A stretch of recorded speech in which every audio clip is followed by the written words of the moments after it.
everybody, we are back. It's Wednesday, and that means it's New Comic Book Day. And right now we are going to review The Walking Dead number 143, titled A Union. If you are not completely caught up with The Walking Dead comics, stop this video now if you don't want to be spoiled. Likewise, if you don't want any potential spoilers for the show, you're probably going to want to skip this video. This is going to be a really challenging comic to talk about because it's not a whole lot of substance actually happens. Yeah. It's a lot of build for, I imagine, the next comic. Yeah, probably the next three, really. We do get a little bit of Michonne and Ezekiel's story. Yeah.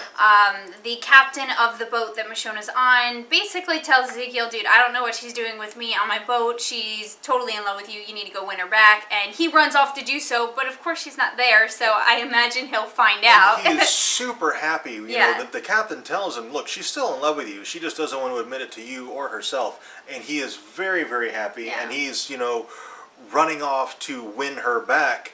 Rick and Andrea and Michonne and Dante are already out to go find Carl. And Carl, he's still with the Whisperers, and he's having a little bit of trouble kind of incorporating himself into that group because he talks a little too loud. It's one of those things they get like, dude, shut the fuck up, man. Dude, there's walkers all over. You're not protected by a wall anymore. Yeah, so his adjustment is not going as smoothly as it, could. But it's just not Carl's personality. Yeah. So Rick's little group kind of gets surrounded by the Whisperers because they're not really paying attention. They know the Whisperers use walker bodies, or faces at least, to mask themselves so they look like walkers, and they whisper to each other. They're not very loud.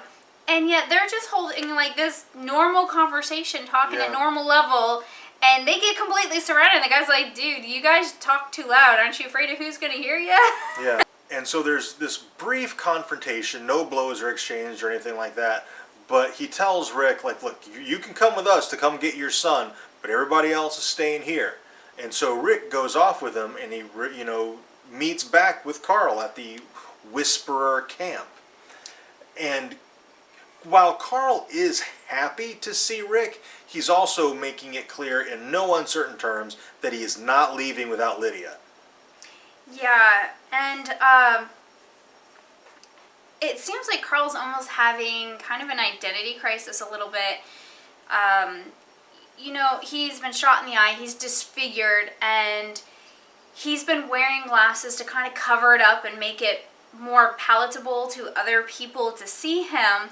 And Lydia, I still think she's playing him, and I think she played on that in order to get close to him with, like, take your glasses off. You don't need those. Those are completely unnecessary. Although, I mean, if you lived in a community where everybody wore dead skin over them, a missing eye is probably not really that big of a deal. Yeah. But I still think she's playing him, and she knew, okay, he's disfigured, and I can play on that to get his trust, get him involved. And I don't know what her end game is yet, but she's definitely got him hook, line, sinker. So Rick and Carl have kind of a heart-to-heart. And in the midst of that, Alpha arrives back at the camp. And she is carrying a very bloody machete.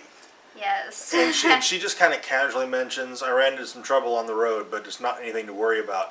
So Rick is immediately thinking, did she execute my people? Yeah.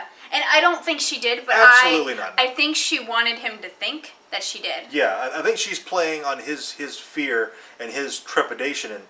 But there's no way they're going to kill off that many major characters off panel. It's just not going to happen. No.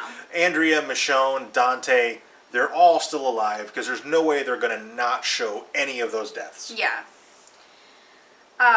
And Alpha kind of takes Rick down a peg. Rick's kind of cocky. He thinks that his community is the best community out there, and that they are the head honchos on the plane or whatever, and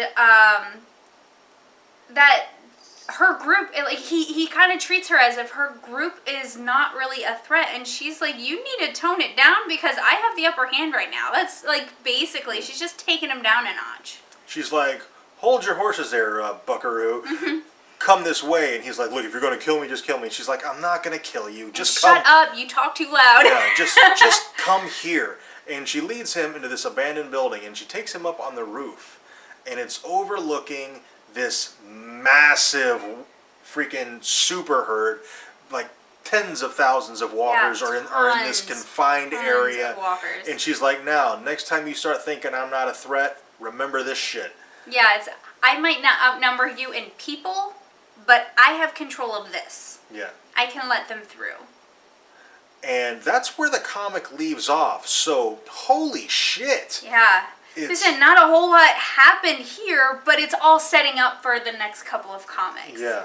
Like, now there is this massive threat out there that Rick basically has no idea how to deal with. Yeah. And it's almost, if Rick would just come down off his high horse a little bit, he might be able to resolve the issue with the Whisperers, and they could live in harmony without any conflict. But unfortunately, they're so different. And Rick's group, all the leaders of Rick's group, they're all very, very hard-headed and cocky, and I don't think any of them are going to allow this relationship to go on. So they are going to they're going to butt heads. Yeah.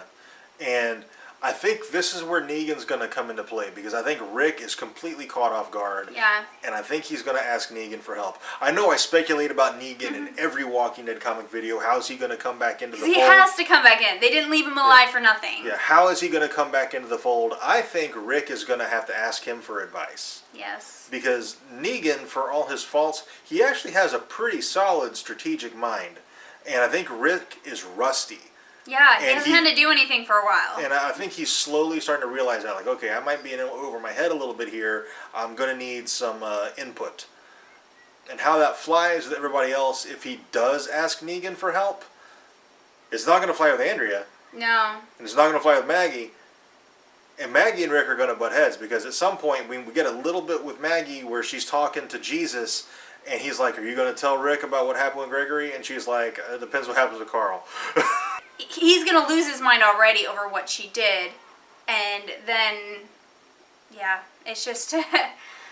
I'm looking forward to seeing what happens. This comic was overall pretty uneventful, but it set up some big stuff.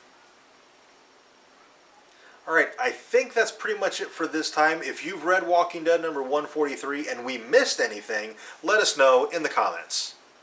And don't forget to like and subscribe. And on Fridays, we do a Topic of the Week video, and we always need topics for those. So if you have a suggestion, put it down in the comments below. We will look through them all and make a video and post that on Friday. Thank you very much for watching. We will see you next time.